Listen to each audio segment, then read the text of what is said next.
Okay, so we covered naming conventions in the previous lesson. In this lesson, we're going to look at user flows.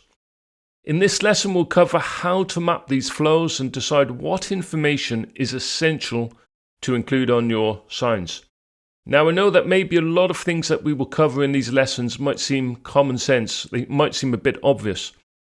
But this is where things often go wrong in signage design for wayfinding.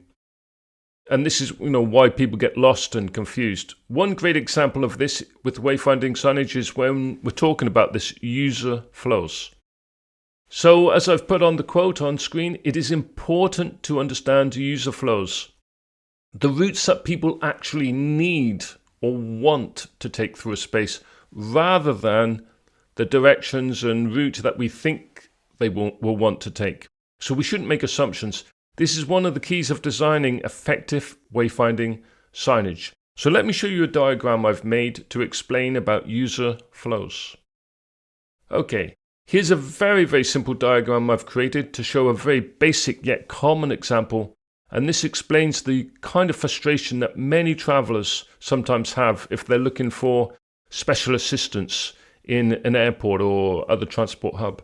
So when someone enters an airport entrance, I'm just using airports, but this applies to any type of location, hospitals, college or university campus. But this is just an example from an airport. So we might assume as they enter, in this example in an airport, that they're looking for the check-in desk. And in most cases, this is true. We will be looking at the flight information display board, trying to work out what check-in area we have to go to or which check-in desk. That is the most common situation that the users will need to go, the user flow. But what if the first thing that somebody wants to do is find the special assistance desk? How does a passenger who struggles to walk long distances find the special assistance desk? Is it clear where they need to go to? Is there signage as soon as they enter the entrance? They don't want to find the check-in desk. They first want to find perhaps wheelchair assistance or something similar. So the key point I'm trying to get over here is that when you are planning a wayfinding signage system, you need to spend time to carefully think about all of the possible paths and routes that people will take. The different routes are the different user flows. So a user flow represents the typical paths people will take to reach whatever they're looking for. In a hospital, a patient user flow might be from entering the main entrance to the reception desk and then to an individual department in the hospital. So you want to map all of these flows, and this will help you to identify critical decision points where signage is needed. In essence, I'm saying the user flows help you to work out where you need to put signs, and also it's going to help you to understand what you need to put on the signs, on each of these signs. So we'll talk about decision points in a later lesson, but just for now, this is just about user flows, just to introduce you to user flows. So here's another slide. If you want to map user flows, I would suggest these three things to start with. Observe how people currently navigate the space, if it's an existing space that people are using. Then identify the high traffic areas and the common routes that people take.